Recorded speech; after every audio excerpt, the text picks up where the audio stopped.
Je vous propose un nouveau tutoriel sur Ciel Paye Evolution 2016 sur la paye d'un gérant.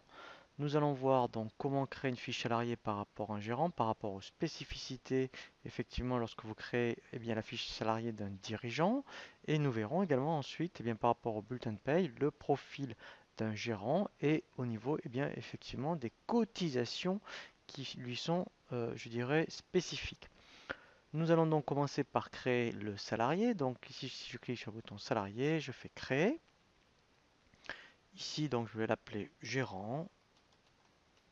Donc, je vais remettre gérant. Voilà. Donc là, c'est vraiment de l'administratif au niveau état civil. Donc tout ce qui est rouge, il faut absolument le saisir pour les déclarations de fin d'année, sinon ça sera bloquant. Donc là, effectivement, par rapport à son emploi, alors après, c'est vrai qu'effectivement, là, on voit le cadre puisque en principe, un dirigeant majoritaire n'a pas de bulletin de paye. Là, donc, on voit vraiment un gérant, je dirais, salarié. Voilà, donc je préfère le spécifier. Donc, éventuellement, je ferai créer. Ici, je mettrai donc gérant. Voilà. Là, je fais OK. Alors, il n'y a pas de service. Catégorie, donc là, effectivement, vous voyez, donc dirigeant, on mettrait la catégorie cadre supérieur. Donc ça, je vous invite à consulter le tutoriel sur le menu liste étape 1. Donc, peut-être que effectivement, par rapport à un gérant, il n'y a pas au niveau classement conventionnel, il n'y a peut-être pas d'informations à indiquer. Qui donc code PCS qui est donc relatif à l'INSEE, si vous ne connaissez pas les codes PCS, vous cliquerez sur le lien qui va effectivement vous réorienter sur le site de l'INSEE pour consulter le code effectivement qui lui correspond. Donc là, pour gagner un peu de temps, je passe, je fais OK. Donc là, alors là, vous mettrez sa date d'entrée. Donc là, exceptionnellement, bon, mais nous, on va mettre, mettons, le 2 novembre. Voilà.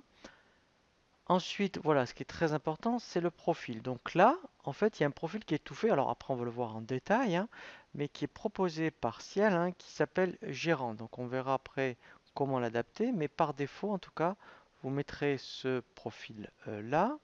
Ensuite, dans l'onglet salaire, alors là, c'est vrai qu'effectivement, même s'il y a effectivement la variable H mois, vous mettrez donc son salaire de base. Voilà, donc là, c'est sa rémunération contractuelle. Alors, c'est un exemple. Par exemple, peut-être qu'il est à 3500. Voilà.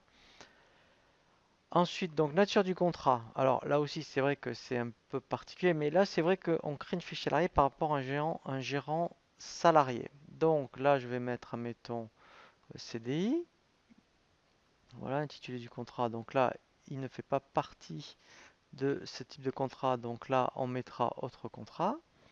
Voilà, donc emploi. Donc là, c'est un emploi unique, puisqu'il travaille uniquement dans cette société. Il n'est pas employeur multiple, donc on mettra employeur unique. Voilà.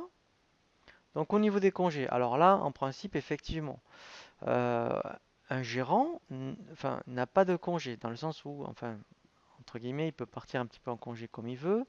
Alors, deux possibilités. Donc, soit vous considérez qu'il y a quand même des compteurs à tenir, donc vous laisserez cocher édition des congés payés, et dans ce cas-là, vous mettrez les compteurs. Donc, si, admettons, là, vous êtes en train de créer donc les fiches salariés, c'est elle qui va le faire tout seul. Et sinon, ici, vous décocherez, comme ça, effectivement, au niveau des congés payés, ça ne sera pas pris en compte. Donc après, ici, effectivement, s'il est payé par virement, ici, il faudra indiquer son RIB. Et là, dans la déclaration, voilà, c'est très important. Donc d'activité, là, il sera salarié non concerné, il sera à temps plein. Au niveau conventionnel, voilà, donc là, en fait, vous voyez, il y a cadre dirigeant. Voilà, donc là, vous voyez, c'est surtout pour les élections prud'homales. Pour tout ce qui est ensuite au niveau cadre, donc là, vous mettrez cadre article 44 bis, voilà. Ici, vous mettrez donc, alors, vous voyez, donc c'est pareil, si les gérants, il y a dirigeant, voilà. Donc, il n'y a pas d'exonération là, voilà, et il dépend du régime général. Parce que, là je précise, on est en train de faire une fiche salariée par rapport à un gérant salarié, voilà, il faut vraiment faire attention. Et là, effectivement, donc c'est pour tout ce qui est onglet prévoyance mutuelle. Donc là, c'est comme un salarié classique, entre guillemets. Donc là, effectivement, il y a des contrats donc, de prévoyance donc, qui ont été créés. Donc là, ben, quel que soit. Alors après, effectivement, peut-être que lui, il a le contrat de santé. Bon, là, il n'y en a pas d'autres, mais il en aurait peut-être un. Après, effectivement, lorsqu'on a affecté le contrat de prévoyance, eh bien, ici, il faut indiquer les ayants droit, donc le nombre d'enfants, nombre d'adultes, voire autres personnes qui sont à sa charge. Voilà. Et ensuite, l'onglet divers. Donc là, alors, soit peut-être que pour le dirigeant, il y a un 641 particulier, et là, vous pouvez mettre un 421, je dirais, spécifique au gérant, avec donc soit un 421 avec son nom, ou un 421 collectif, comme ici. Voilà. Et donc là, sa fiche est créée. Ensuite, après, effectivement, on va pouvoir voir son bulletin de paye. Une fois donc qu'on a créé sa fiche salarié, on va donc faire son bulletin de paye. Donc dans gestion des bulletins de paye, au mois de novembre, donc là je vais faire créer. Et là, donc effectivement, on va sélectionner le gérant. Voilà, ici.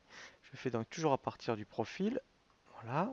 Voilà, donc là nous avons bien le bulletin de salaire d'un gérant. Donc la spécificité d'un bulletin d'un gérant, c'est que éventuellement, vous voyez, il ne cotise pas à Pôle emploi, hein. Donc ça, c'est une particularité. Donc là, on voit bien que ici, il n'y a pas les cotisations Pôle emploi, donc il cotise bien après à la tranche B, hein, voilà. Parce que par rapport à son plafond sécu. Alors après, ce qui est intéressant, j'ai pas fait. Voilà, donc là, c'est qu'en fait, voilà, il a bien proratisé son plafond de sécurité sociale. Pourquoi? Parce que vous voyez, il rentre le 2 novembre. Donc normalement, le plafond il est de 3170. Et bien là, en fait, il l'a, je dirais, proratisé à 3064. Voilà, donc après, effectivement, si vous aviez des rubriques supplémentaires, comme je pense aux mutuelles ou aux prévoyances, hein, donc là, il y a vraiment un tutoriel qui vous est dédié à cet effet, vous l'intégreriez dans le profil gérant.